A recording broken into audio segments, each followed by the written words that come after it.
Assalamualaikum warahmatullahi wabarakatuh. A'udzubillahi samii'il 'aliim minasyaitonir rajim. Bismillahirrahmanirrahim. Allahumma shalli ala sayyidina Muhammadin al-Fatih lima ughliqal khatimi lima sabaq.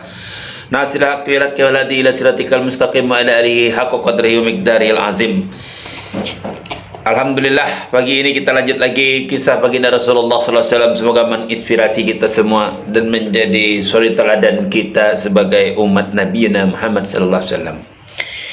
Ketika ayah dan pamannya Zaid mengetahui keberadaan mereka berdua, lalu mendatangi Rasulullah sallallahu alaihi wasallam dan meminta agar diperkenankan untuk menebus Zaid. Rasulullah sallallahu alaihi wasallam pun memanggil Zaid dan memberikan pilihan kepadanya antara kembali kepada ayah dan pamannya atau tetap tinggal bersama beliau. Zaid pun lebih memilih untuk tetap tinggal bersama Rasulullah sallallahu alaihi wasallam daripada ikut pulang bersama bapak dan pamannya. Beberapa selang kemudian Rasulullah sallallahu alaihi wasallam keluar menuju kelompok orang Quraisy seraya berkata, "Saksikanlah bahwa ini adalah anakku yang akan mewarisi dan diwarisi." Peristiwa ini terjadi sebelum masa kenabian. Sejak saat itulah Zaid dipanggil dengan Zaid bin Muhammad bin, hingga Islam batalkan kebolehan atau doni mengangkat anak. Akhirnya ia dipanggil dengan nama Zaid bin Harithah.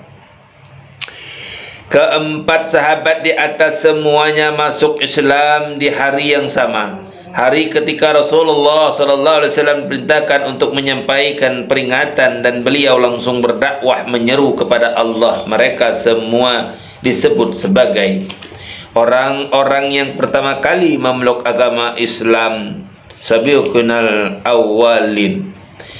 Abu Bakar As-Siddiq radhiyallahu an pun menurut menyematkan dakwah kepada Allah Subhanahu wa taala, menyeru kepada Islam. Ia menjadi tangan kanan Nabi Muhammad sallallahu alaihi wasallam dalam menyampaikan risalahnya.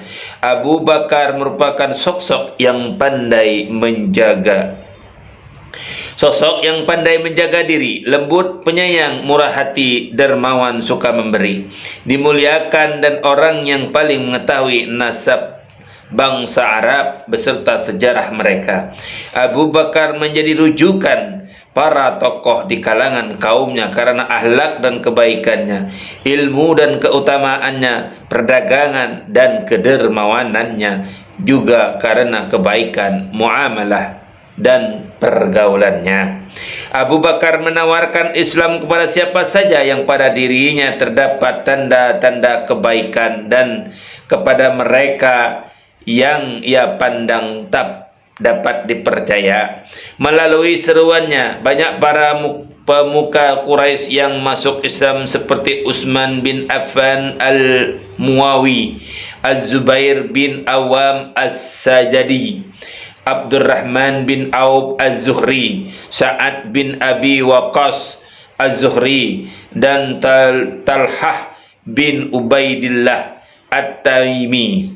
Abu Bakar menjelaskan Islam kepada mereka, lalu ia membawa mereka ke hadapan Nabi Muhammad sallallahu alaihi wasallam hingga mereka semua masuk Islam. Keislaman mereka diikuti orang kepercayaan umat Islam, Abu Ubaidah bin Al-Jarrah, Abu Salamah bin Abdul Asad dan istrinya Ummu Salamah. Kemudian diikuti Al-Arqam bin Abi Al-Arqam, Utsman bin Ma''un dan kedua saudaranya Qudamah dan Abdullah bin Maz'un, Ubaidah bin Al-Haris bin Al-Muttalib bin Abdi Manaf, Sa'id bin Zaid bin Amar bin Naufal dan istrinya, Fatimah bin Al-Khattab, saudari Umar bin Khattab, Katab bin Arad, Ja'far bin Abi Thalib dan istrinya Asma bin Umais, Khalid bin Sa'id bin Al-As dan istrinya Aminah binti Kalab, Halab juga saudaranya, Amir bin Sa'id bin Al-As, Habib bin Al-Haris dan istrinya, Fatimah binti Al-Mujallal juga saudaranya, Hatab bin Al-Haris dan istrinya, Fatihah binti Yasar juga saudaranya yang lain lagi, Ma'mar bin Al-Haris, Muttalib bin Azar dan istrinya, Ramlah binti Abdu Auf dan Nuraim bin Abdullah bin Usaid An-Naham.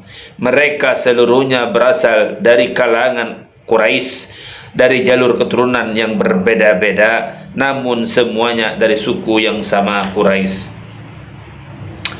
Adapun golongan yang masuk Islam pertama dari selain Quraisy adalah Abdullah bin Mas'ud Al-Khudzali, Mas'ud bin Rabi'ah bin Qadri, Abdullah bin Jahsi dan saudaranya, Abu Ahmad bin Jahsi, termasuk juga Su'aib bin Sinan Ar-Rumi, Ammar bin Yasir Al-Ansi dan bapaknya Yasir, juga ibunya yang bernama Sumayyah dan Amir bin Hurairah.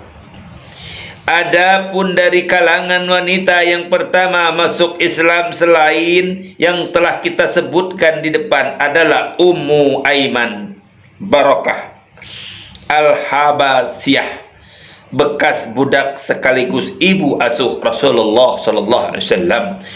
Lalu Ummu Al-Fadilubabah Al-Kubra binti Al-Haris Al-Hilayah, istri Al-Abbas bin Abdul Muttalib, dan Asma binti Abu Bakar As-Siddiq.